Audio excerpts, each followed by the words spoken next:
O medo de amar, esse medo tão presente no dia a dia. Mas como enfrentar esse medo se coragem é agir com o coração? Vamos tomar um café e bater um papo?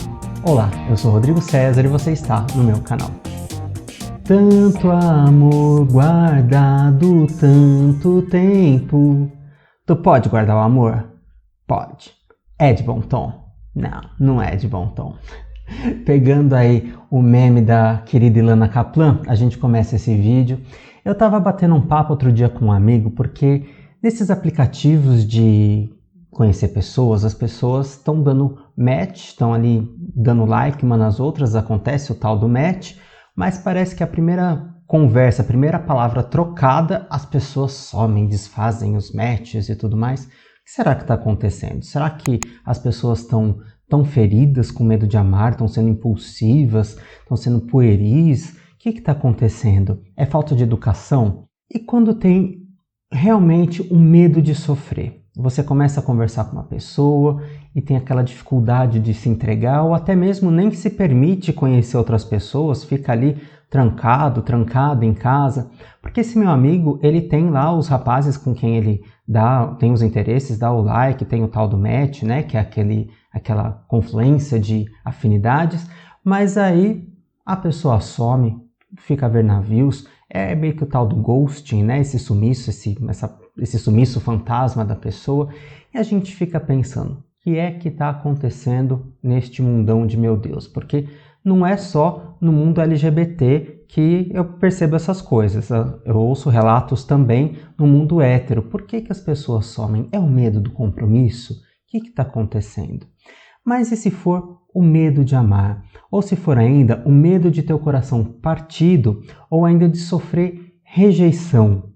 Será que o medo de amar, ele está só relacionado com o medo do compromisso, com a falta de comprometimento? Porque tem isso também, né? As pessoas às vezes não se comprometem porque elas estão ali com aquela dificuldade de se disponibilizar, de estarem disponíveis, porque se relacionar é troca. E a gente muitas vezes, no nosso egoísmo, a gente só quer receber, a gente esquece de trocar, de ser alguém. A gente quer a nossa metade da laranja, a nossa metade, a nossa tampa da nossa panela, mas a gente esquece de ser a tampa da panela, a gente esquece de ser a outra metade. Sobre isso a gente pode pensar também numa outra coisa. A gente quer alguém que nos complete ou que nos complemente? Porque se a gente pensar nessa parte de metades, outra pessoa vai completar a gente. Mas não é mais interessante uma pessoa que nos complemente, que nos traga algo para que a gente desenvolva na gente mesmo as coisas?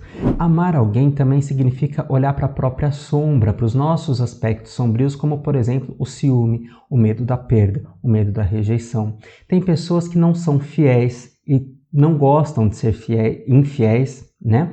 E aí elas acabam evitando o relacionamento porque seria uma forma delas não serem infiéis. O que a gente precisa fazer? A gente vai se livrar, a gente vai deixar de lado uma coisa tão gostosa, que é o amor, por medo? Vamos se trabalhar, né? Vamos recolher aí todas as nossas questões e vamos trabalhar aqui dentro. Se eu tenho medo de me comprometer, eu tenho também o inverso disso, que é esse afinco ao se comprometer. Então a gente também pode olhar para essa outra característica, para esse outro traço e se entregar. Mas a gente acaba trazendo de outros relacionamentos, muito provavelmente, né, esse medo de se entregar porque a gente sofreu. A gente sempre traz uma bagagem na nossa experiência de vida. E essa experiência, essa bagagem, ela pode estar repleta de dores, de traumas, de conflitos internos, formas de se relacionar, formas de se colocar. Só que, como diz a música lá do Wave, né, do Tom Jobim, a música Wave do Tom Jobim, que é impossível ser feliz sozinho, de fato, vivemos numa sociedade onde precisamos das pessoas para tudo, né, para tudo. Até para receber a água aqui em casa, eu estou precisando de alguém que veio medir a luz ou veio instalar a água. Mas no sentido afetivo, também precisamos, porque o nosso desenvolvimento, ele se dá em relação também. Eu estava comentando hoje com uma pessoa, é muito fácil a gente tentar evoluir no alto da montanha, porque lá a gente está isolado, a gente convive com a gente mesmo, embora a gente possa até ser meio legalzinho, a gente vai enfrentar algumas questões ali relacionadas à solidão, à solitude. Como que o outro trabalha a gente? Ele é um espelho. Não necessariamente a pessoa é igual a gente, mas a pessoa nos dá devolutivos do que a gente pode melhorar, do que a gente tem que enfrentar. Porque nem sempre passa por eu preciso melhorar, muitas vezes eu tenho que enfrentar. Se eu estou num relacionamento abusivo, como é que eu me posiciono nesse relacionamento? Quais são as coisas que eu posso fazer dentro desse relacionamento abusivo? É terminar? É separar? É terapia? Como é que a gente pode resolver isso? Eu fiz um vídeo sobre relacionamento gay abusivo, eu vou deixar o card aqui para você. E se você estiver gostando do vídeo, já deixa seu like para fortalecer o canal. Muitas vezes eu escuto também no consultório, porque eu sou psicólogo junguiano, muitas vezes eu escuto no consultório o seguinte: eu não tenho tempo. O que é ter tempo? Será que, de fato, minha vida está tão agitada, conturbada, que eu não consigo ter tempo para me relacionar com a outra pessoa? Ou estou usando isso como um subterfúgio? Passam tantas inseguranças, né? Quando a gente está diante de um crush, de uma crush, a gente fica inseguro com o corpo, com o nosso jeito, com a nossa vida, com a nossa história. E para que isso? Quando conhece alguém, a gente não tem uma tendência a acolher essa pessoa e até tolerar algumas questões da outra pessoa, o outro também com a gente.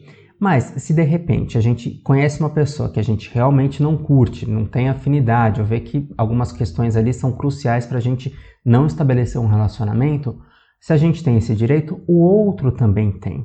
Mas como que a gente pode trabalhar tudo isso? Olhando para si, se enfrentando. É o tal do autoconhecimento. É muito gostoso se relacionar, né? Então, o que eu posso descobrir tanto numa relação? Do que eu tenho medo de descobrir numa relação?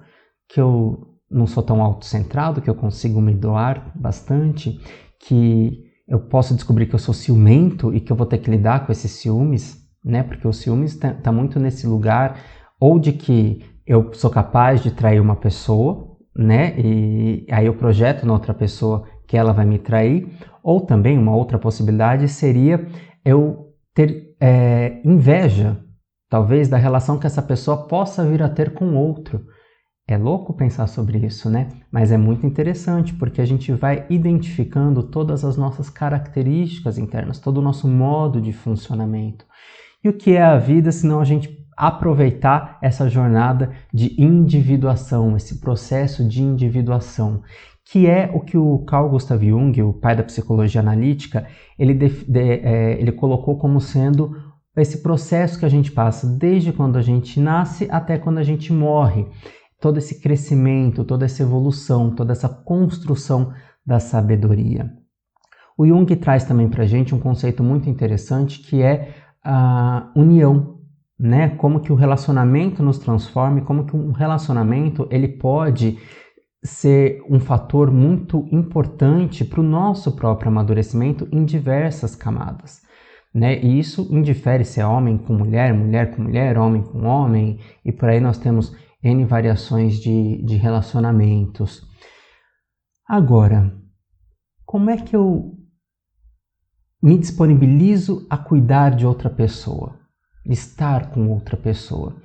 Eu trabalhei uma época com oncologia e é um trabalho muito difícil, porque as pessoas morrem, muitas pessoas morrem.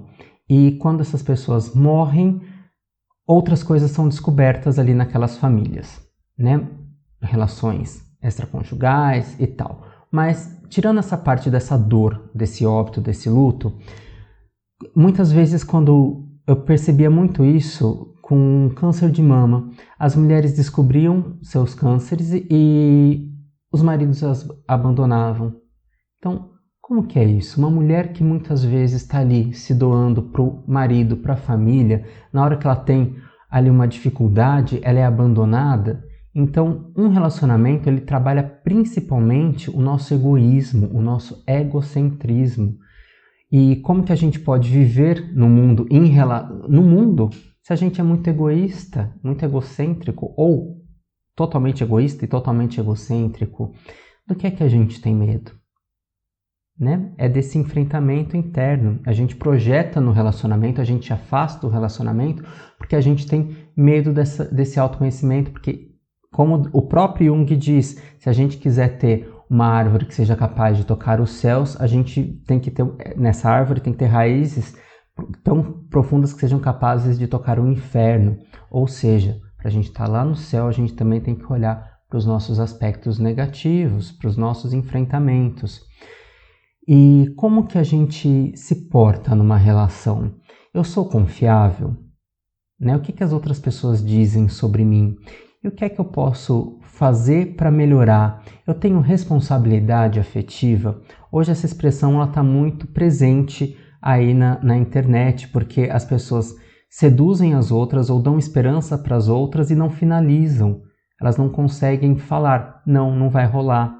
Isso é complicado, né? Porque a outra pessoa está com as expectativas, embora as expectativas sejam daquela pessoa, fica meio confuso, né? Porque a gente sabe, não vamos criar certas expectativas ou não vamos alimentar tanto as expectativas, mas e se o outro, na ausência, no não posicionamento dele, acaba me retroalimentando? Tem uma questão aí, a gente tem que observar isso também. Não dá só pra gente puxar tudo pra gente, a gente também tem que entender que o outro falha, que o outro não se posiciona, que o outro é pusilânime nessa questão. E se eu sou esse outro? Né? Então, será que eu não estou agindo dessa forma por medo de amar, por medo de me entregar também? Será que eu estou só buscando uma pessoa perfeita, que é uma projeção que realmente não existe, porque ninguém é perfeito, né? Como é que a gente vai desenvolver a nossa maturidade? Vivenciando esse amor. A gente escuta muito assim, não deu certo, vamos terminar. Terminar também não é um medo de amar, um medo de se enfrentar ou de tentar amadurecer essa relação. Muitas vezes a traição, ela surge numa relação e magoa, e aí numa próxima relação traz o medo de amar, ou até na própria relação atual traz esse medo de continuar amando, tal, de continuar vivenciando. A traição, ela surge, vamos pensar talvez como um sintoma de algo do casal, seja de uma única pessoa do casal, que ela tenha as questões dela em relação à fidelidade, num relacionamento fechado, né? Num relacionamento que não está aberto para outras possibilidades, mas para outras pessoas, mas o quanto que a gente tem que olhar não só essa pessoa que trai, mas a outra que é traída. O que é que aconteceu ali? Isso não é culpar a pessoa traída, é entender que muitas vezes ela precisa se posicionar, né? E essa traição, ela diz algo sobre o casal. E o que é que está sendo dito sobre esse casal? Isso precisa ser olhado, porque o que é feito hoje pode repercutir, ter reflexo lá na frente. E se optarem por se separar, como é que vai ficar o próximo relacionamento? Como é que vai ficar essa questão da entrega? Se você gostou do vídeo, eu gostaria que você se inscrevesse, de pedir para você se inscrever no canal, porque toda segunda, quinta e sábado às 11 horas nós temos vídeos sobre arte, cultura e comportamento. Se você quiser trocar uma figurinha sobre esse assunto, deixa aqui na caixa de comentários e na descrição do vídeo, além do link das minhas redes sociais, também tem links para compras de livros de autoconhecimento, que você não paga nada mais por isso, mas se você comprar por esses links, você ajuda o canal. Um grande abraço e até o próximo vídeo. Tchau!